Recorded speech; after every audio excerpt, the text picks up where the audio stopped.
Ayaw kasi ninyong irespeto yung ating mga authorities. Yang turo po ng Bible, magpasakop tayo sa gobyerno. Kasi assuming kayo na may-ari kayo ng universe. Appointed son. Walang ganun pong inappoint si Jesus Christ. Basahin din niyo sa Bible kung nag-appoint siya.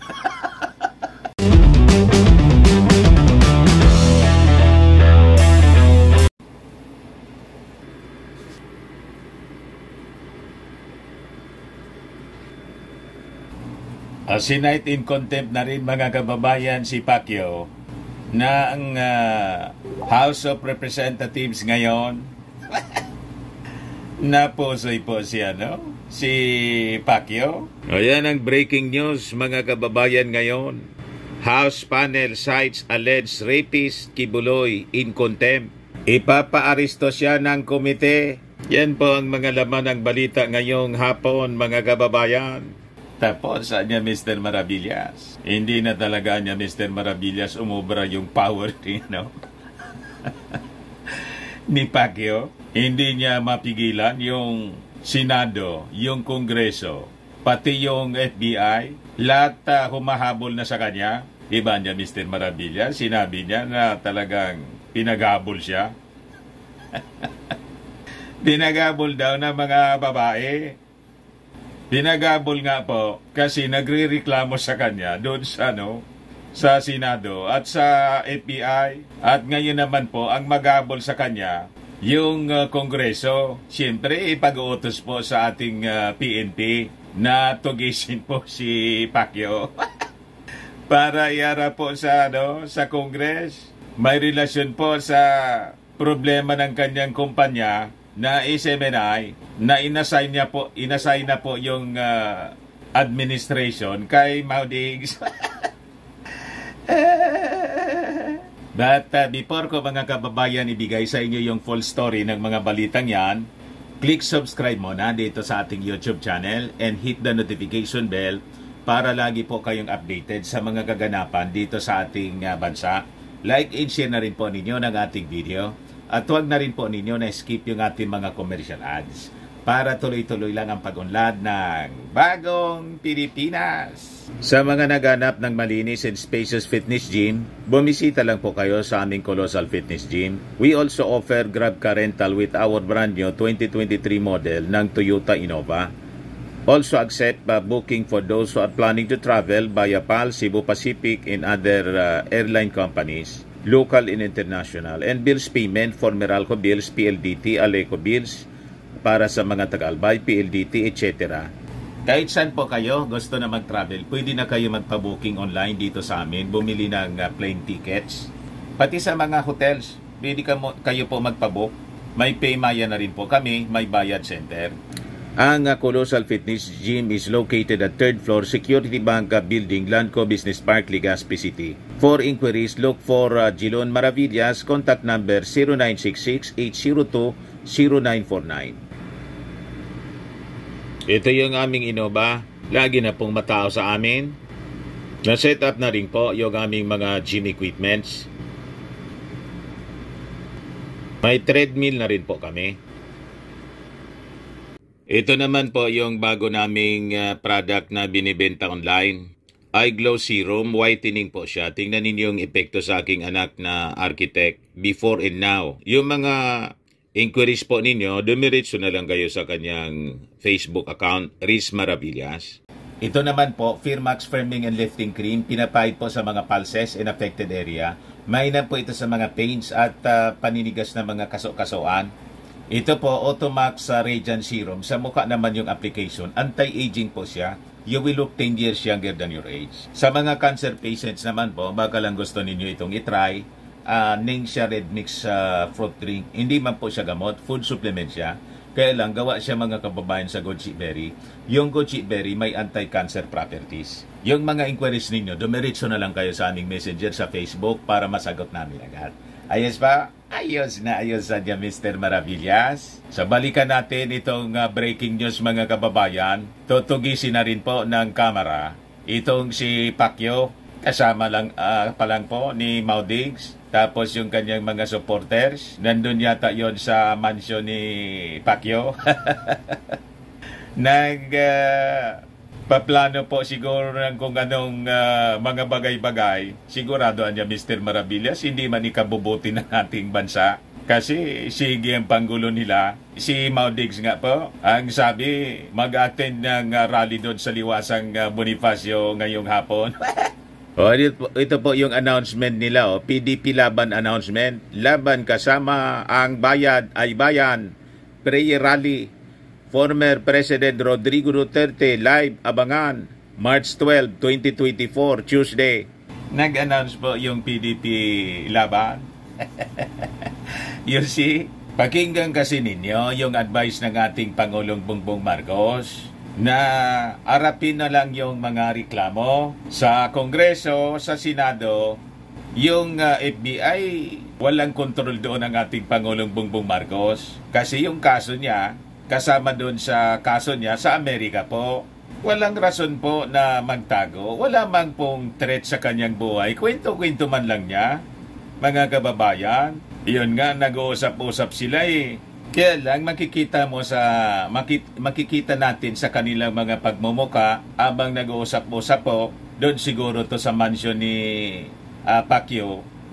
Talagang parang Biyernes Santo. Malungkot po yung kanilang mga mukha. Punong-puno mga kababayan ng problema, malulungkot yung mukha.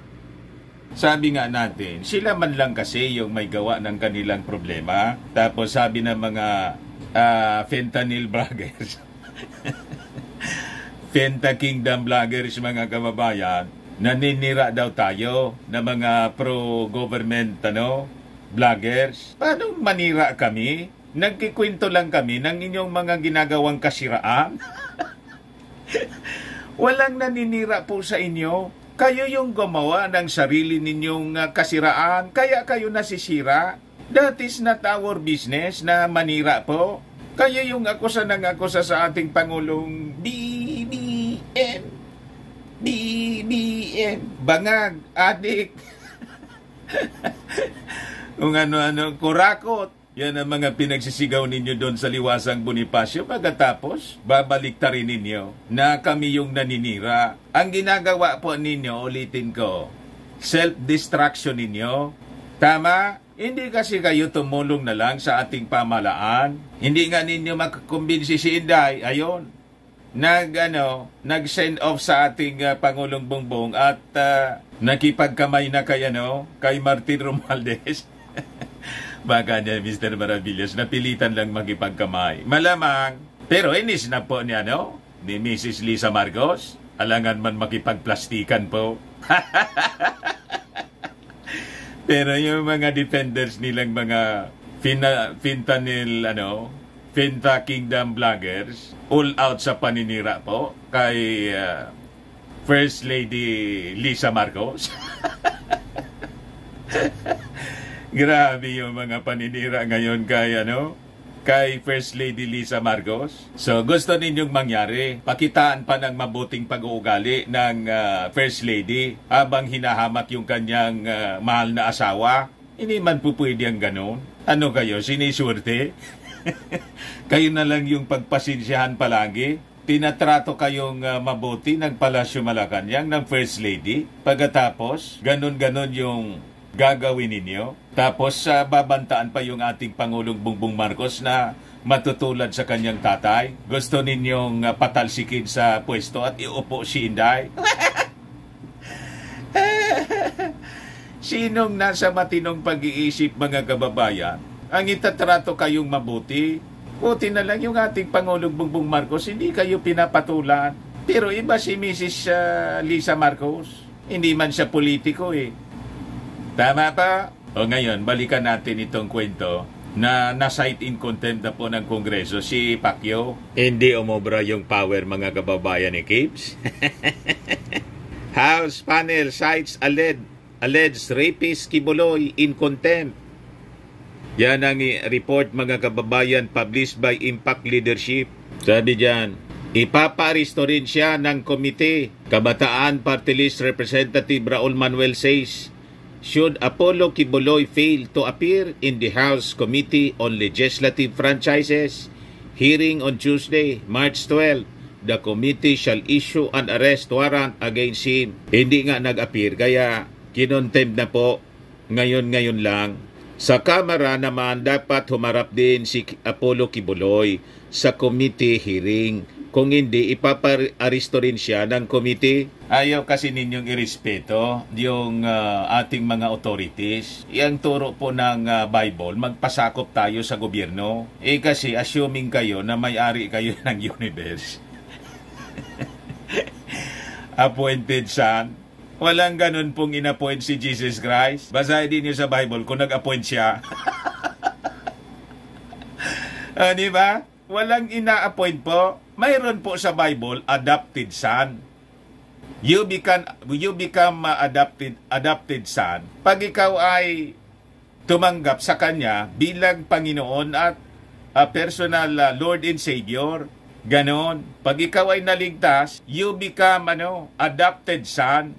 Hindi po appointed. Walang appointment po na sinasabi siya. Di ba? Mali yung turo. Tapos pinalitan na yung posisyon ng ating Panginoong Jesucristo. Kailangan daw yung pirma niya para makapasok yung kaluluwa natin sa langit. Ayan sabi dito. Ako ang huling pipirma sa kaligtasan ng tao. Pastor Apollo Quiboloy, appointed son of God. May ganon. You see? Mga kababayan, kaya ayaw irespeto yung ating mga authorities because of that false belief and false teaching, mga kababayan. Inapakalinaw ang sinasabi sa Bible, magpasakop tayo sa mga authorities. Let every soul be subject unto higher powers, for there is no power but of God. The powers that be are ordained by God. Whosoever resisted the power, resisted the ordinance of God. Sabi sa Romans.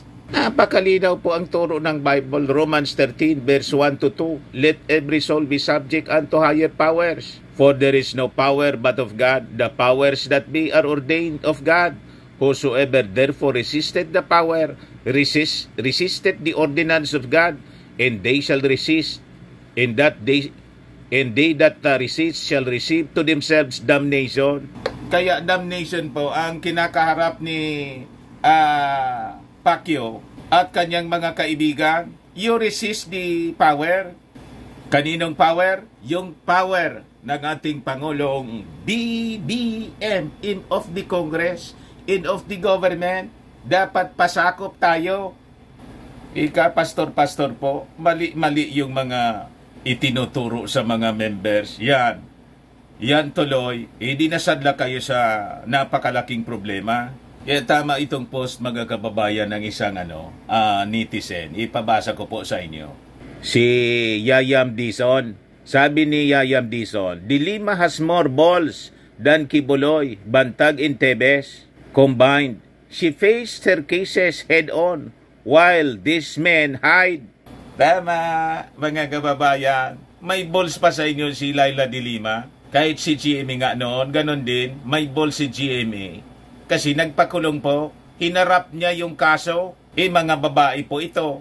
Pero itong mga barkada po ni Mau Diggs, si Quiboloy, si Bantag, si Tebes, iwag akong barkada din ito ni Mau Diggs, hindi ko lang alam. Pero ito si Quiboloy, pagkatapos si Bantag, mga barkada talaga, appointed itong si Bantag sa Bucor. Ayo, nagsipagtago na po. You see? Kinontempt siya ngayon, mga kababayan ng Congress. Sigurado na naman niya, Mr. Maravillas. Galit na naman yan. Yung Fentanyl Kingdom kay Martin Romualdez, ituturo si Martin Romualdez. Anong kinalaman dyan ni Speaker Martin Romualdez? Yung mga nag-file ng resolution po, mga militant congressmen, tama po? At saka may committee na in charge. At saka, tama naman po yung ginagawang investigasyon laban sa SMNI Kasi yun po, ang SMNI may franchise po galing sa Kongreso. So karapatan ng Kongresong pangalagaan yung ibinigay na franchise na hindi inaabuso ng kung sino-sino. Tama pa? Si Martin Romualdez po, mga kababayan, busy sa kanyang mga trabaho. Ngayon kasama ni President Bongbong Marcos lagi siyempre. Mamaya ibigay ko sa inyo kung ano yung mga pinagkakabisihan po ng Speaker of the House na lagi ninyong sinisiraan. Wala man pong personalan po kay Martin. Balikan muna natin, mga kababayan, yung contempt. So sabi rito, Surigao del Sur 2nd District Representative Johnny Pimentel moved to hold Quiboloy in contempt after the latter still failed to attend the panel's hearing on Tuesday. However, Abang Lingkod Party List Representative Joseph Stephen Paduano asked that Quiboloy's representative Lawyer Ferdinand Topacio be heard first before the committee deliberates on Pimentel's motion. According to Topacio, they believe that they have provided enough legal justification for the non-presence of Quiboloy, that he is not the best person to answer questions about SMNI's ownership. Topacio said in Quiboloy's stead, 3 KJC officials had attended the hearing to answer the lawmakers' questions. Pero po, hindi niya makumbinsi. Hindi makumbinsi po ni Topacio yung mga congressmen. Pimentel and Committee Chairperson Parañaque 2nd District Representative Gus Tambonting, however, noted that Quiboloy had been invited as early as December 2023 but still refused to attend. At despite, mga kababayan, ng repeated invitation po sa kanya, ganon pa rin. Ini-ignore po. Kaya, yun na, minob na ni Pimentel na i-contempt si Pacquiao. According to Pimentel, they're looking at 3 possible violations of SMNI's franchise. Section 4 mandates SMNI or Suara Sug Media Corporation, the legal name of SMNI, to provide at all times sound and balanced programming. Section 10 mandates SMNI to inform Congress about the sale of the company to other owners or on other major changes. Section 11 mandates the SMNI to offer at least 30% of its stock to the public. Lahat ito, mga kababayan, binayolate ng SMNI. Nandun po kami noong November yon sa hearing. Na-invite kami po ni Mrs. Kaya alam natin ang kwentong ito, mga kababayan. Si Pacquiao po, nandun kasama man lang ni Maudigs. Anong rason na hindi siya a-attend? Diba? So, disrespect to the constituted authorities ang ginagawa po nila. Hindi po pwede ang ganon. Pero niya, Mr. Maravilla, sabi, doon naman sa problema niyang kinakaharap sa Senado, before na mag-attend si Kibbs, may mga kondisyon. May kondisyon daw po, dapat daw ang sasakyan niya, private jet at may 5-star accommodation. Saudi. Demanding po. Ito yung balita dito sa usapang Kongreso. Demanding yan. Senate Minority Leader Risa Hontiveros shared the demands that alleged rapist Apollo Quiboloy made to the Senate Committee on Women in exchange for his attendance, including a private jet and 5-star accommodation. Matindi talaga niya, Mr. Maravillas. Spoiled niya. Ayan po, Quiboloy demands for private jet and 5-star accommodation in exchange for his attendance. Kaya sabi ni Hontiveros, bakit anya siya yung masusunod sa mga conditionalities? At saka may reaction din po si Hontiveros, mga kababayan, doon sa pag-appoint kay Maudigs bilang administrator ng mga properties. Sabi po ni Hontiveros, ito anya nagre-reveal ng intertwined interest of the ex-chief executive, referring to Maudigs, and the alleged sex offender na si Apollo Quiboloy. Ayan po yung interview, mga kababayan, sa kanya ng Inquirer. Pakinggan po natin. ewan ko kung gusto nilang iparating, pero yung mensaheng nakakarating sa publiko, lalong dumadami ang mga issue. Lalong lumilinaw kung ganong intertwine ang mga interes, maging ang mga economic interes ni Duterte at ni Pastor Quiboloy. Dahil usually po ang nag-aatas ng isang administrator sa kanyang properties ay isang tao na hindi kayang siya ang mga siwa sa mga properties niya. So, ganon kataas, kalaki ang pagtitiwala at pagsasakamay ni Quiboloy kay Duterte sa kanyang mga ari-arian. May kasabihan pa nga, di ba? Tell me who your friends are and I'll tell you who you are. Isa pa, dahil ginawa niya iyon, pinasakamay niya kay Duterte yung kanyang pagmamayari, lalong kumakalat yung haka-haka na naghahanda siya, si Quiboloy, na tumakas dito sa Pilipinas. Kaya inuulit ko po ang aking panawagan sa Bureau of Immigration na siguruhin na sa lahat ng borders ng ating bansa, sa lahat ng mga ports of exit, ay hindi makatakas si Quiboloy. Ayan, pinapabantayan na sarado. Mga kababayan, yung appointed son. Kasi malamang anyang tumakas na ito dito sa ating bansa. Sabi po ni Ontiveros. O ngayon, with this latest development mga kababayan, na yung Kongreso naman po yung nag-contempt at malamang ipaaresto na po itong si Pacquiao, ituturo na naman si Martin Romualdez. Si Martin Romualdez po, busy sa kanyang trabaho, mga ginagawa. Ito po yung speaker na laging pinag-iinitan. Ano yan, Mr. Maravillas, na sinasabi niya? Ito pong pagtulong sa ating mga kababaihan. Sabi niya dyan mga kababayan, available na niya yung yung libreng mammogram and ultrasound for women from PhilHealth starting July. As the world celebrates the National Women's Month, Speaker Martin Romualdez shared that starting July this year, the Philippine Health Insurance Corporation will provide free annual mammogram in ultrasound services for Filipino women, a priority program of the Marcos administration. Romualdez made the announcement Tuesday following a meeting with the PhilHealth officials headed by its president and CEO, Emmanuel Ledesma Jr., before he left the country to accompany President Ferdinand Bongbong Marcos Jr. for his working visit in Berlin, Germany, and state visit to the Czech Republic. Ganyan mga kababayan mag-asikaso si Martin Romualdez. Kaya masyadong insecure po yung mga taga Finta Kingdom. Magtrabaho din kasi kayo ng maayos. Kaya sabi po ni Martin, I commend PhilHealth for their swift action in responding to our call to provide free mammogram and ultrasound examination to our women. This initiative reflects the commitment of the administration of President Marcos to prioritize the health and well-being of Filipino women, ensuring access to crucial preventive care. This is the best news we can give to the Filipino women, especially during Women's Month.